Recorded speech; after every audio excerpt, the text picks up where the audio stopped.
Breaking news చూస్తున్నాం. పరకామణి కేసులో కీలక సాక్షి టీటీడీ మాజీ ఏవీఎస్ఓ సతీష్ హత్య కేసులో కీలక ఆధారాలు సేకరించారు పోలీసులు. అనంతపురంలో సిఐడి డీజీ మకాం వేశారు. పోస్ట్ మార్టం చేసిన డాక్టర్స్ తో రవిశంకర్ సమావేశమయ్యారు. సతీష్ శరీరంపై గాయాలు, పోస్ట్ మార్టం నివేదికపై చర్చించారు. డెడ్ బాడీ లభించిన స్పాట్ కు సిఐడి డీజీ వెళ్లి పరిశీలించారు.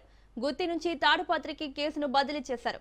ట్రైన్ ఎక్కిన తర్వాత భార్యకు సతీష్ ఫోన్ చేసినట్లు విచారణలో వెల్లడైంది. 4 సార్లు ఫోన్ చేసినా లిఫ్ట్ చేయకపోవడంతో డిస్కంఫర్ట్ గా ఉందంటూ మెసేజ్ చేసినట్లు గుర్తించారు.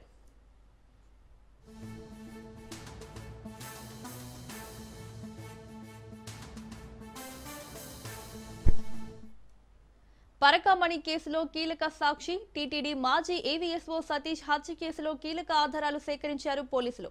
అనంతపురంలో సిఐడి డీజీ మకాం వేశారు. పోస్ట్ మార్టం చేసిన డాక్టర్స్ తో రవిశంకర్ సమావేశమయ్యారు. సతీష్ శరీరంపై గాయాలు, పోస్ట్ మార్టం నివేదికపై చర్చించారు. డెడ్ బాడీ లభించిన స్పాట్ కు సిఐడి డీజీ వెళ్లి పరిశీలించారు. గుత్తి నుంచి తాడిపత్రికి కేసును బదిలీ చేశారు.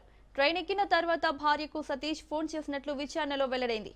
4 సార్లు ఫోన్ చేసినా లిఫ్ట్ చేయకపోవడంతో డిస్కంఫర్ట్ గా ఉందంటూ మెసేజ్ చేసినట్లు గుర్తించారు. ఇక ఇదే అంశానికి సంబంధించి మరిన్ని అప్డేట్స్ మా ప్రతినిధి జీవన్ అందిస్తారు. జీవన్. తిరుమల పరిక్రమణలో చోరీ వ్యవహారంలో ఫిర్యాదుదారుడు అయినటువంటి కీలకమైన వ్యక్తి ప్రస్తుతం అనంతపురం జిల్లా దింతకల్లు railway division GRP CI Y Satish Kumar అనుమానాస్పద స్థితిలో మృతి చెందిన ఘటన ప్రస్తుతం సంచలనంగా మారినటువంటి విషయం తెలిసిందే. తాడిపత్రి మండలం కోమలి గ్రామ సమీపంలో రైల్వే ట్రాక్ వద్ద శుక్రవారం ఉదయం ఆయన మృతదేహం కనిపించినటువంటి సంఘటన కలకలం రేపింది. పరకామణి కేసులో విచారణకు తిరుపతి బయలుదేరి వెళ్తుండగా ఈ ఘటన జరిగిందని స్థానికుల ఫిర్యాదు మేరకు, అదేవిధంగా రైల్వే ట్రాక్మెన్లు గుర్తించి రైల్వే పోలీసులకు సమాచారం అందడంతో ఈ ఘటన అయితే బయటపడినటువంటి విషయం తెలుస్తుంది. రాయలసీమ ఎక్స్ప్రెస్ లో గుంతకల్ నుంచి గురువారం రాత్రి అయిన విచారణ నిమిత్తం బయలుదేరినట్లు తెలుస్తోంది. A1 బోగిలో 29వ బెర్త్ను రిజర్వ్ చేసుకున్నట్లు కూడా తెలుస్తోంది. తాడిపత్రి సమీపంలోని జూటూరు తర్వాత కోమలి స్టేషన్ల మధ్య అర్ధరాత్రి దాటిన తర్వాత సుమారుగా శుక్రవారం తెల్లవారుజామున 1:45 గంటల సమయంలో రైలు నుంచి కింద పడిపోయినట్లు భావిస్తున్నారు. అయితే ఇది ప్రమాదమా లేదా హత్యనా లేకుంటే ఆత్మహత్యనా అన్న కోణంలో పోలీసులు ప్రస్తుతం అయితే విచారణ చేస్తున్నట్లు తెలుస్తోంది.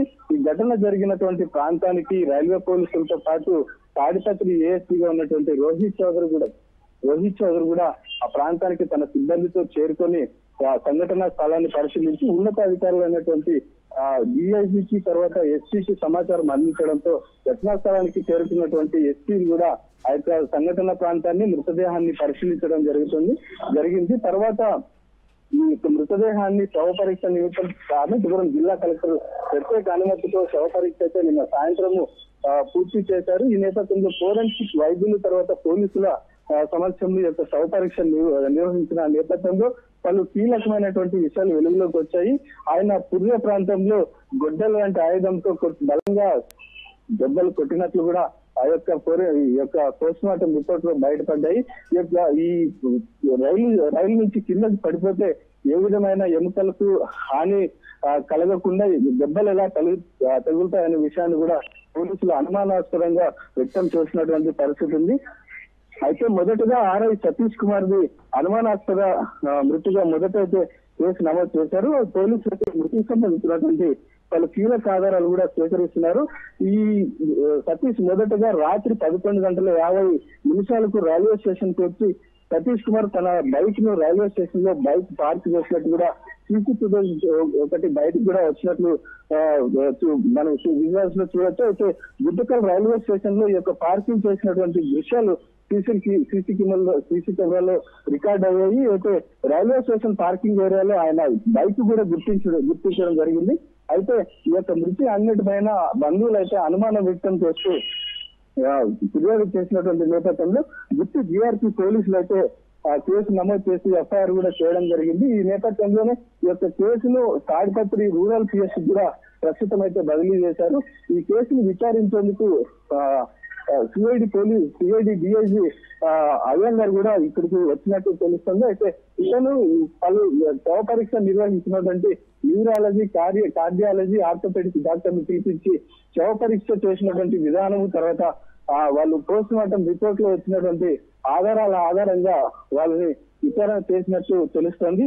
ఈ నేపథ్యంలోనే మృతి చెందినటువంటి ప్రాంతానికి కూడా డిఐజీతో పాటు ఎస్పీలు తర్వాత డీజీలు సిఐడి డీజీ కూడా వెళ్లి ఆ ప్రాంతాన్ని మరి ఒకసారి క్షుణ్ణంగా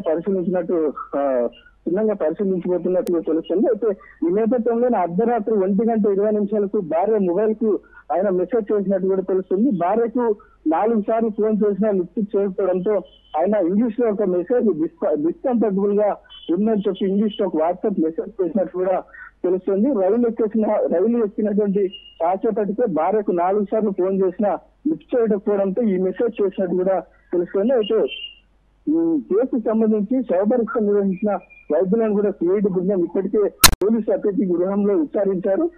ఇందులో ఈ ఎవరైతే శవపరీక్షలో పాల్గొన్నారో వాళ్ళందరినీ కూడా విచారించారు. అంతేకాకుండా జిల్లా ఎస్పీతో పాటు డిఐజీ శ్రీనివాస్ కూడా సిఐడి అధికారులతో సమావేశమైనట్లు తెలుస్తోంది. ఇందుకు సంబంధించినటువంటి పూర్తి వివరాలను సేకరించేందుకు జీఆర్పీఎస్ మృతి చెందినటువంటి సంఘటన స్థలానికి బయలుదేరి వెళ్లారు. అక్కడ ఉన్నటువంటి సిబ్బందితో పలు వివరాలు పలు కీలకమైన ఆధారాలు సేకరించే అవకాశం అయితే ఉంది. మొత్తం మీద పరకామణి కేసులో కీలకంగా ఉన్నటువంటి సతీష్ కుమార్ యొక్క మృతిని పోలీసులు సీరియస్ తీసుకుని మొత్తం 12 బృందాలుగా పోలీసులు ఏర్పడి ఈ యొక్క కేసులో పలు కీలక అంశాలను సేకరించే అవకాశం అయితే ఉంది.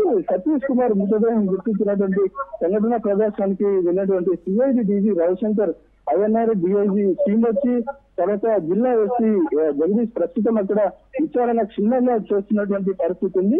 ఈ విచారణ అనంతరం పూర్తి వివరాలు కూడా తెలిసే అవకాశం ఉంది. అయితే ప్రస్తుతం సతీష్ ని ప్రాథమికంగా హత్యనైనా అటు ఫోరెన్సిక్ వైద్యులు పోలీసులు కూడా ప్రస్తుతం అయితే నిర్ధారించినటువంటి పరిస్థితి ఉంది. మరిన్ని విషయాలు పోలీసుల విచారణలో మరిన్ని విషయాలు వెలుగులోకి వచ్చే అవకాశం ఉంది. Right Jeevan, thank you.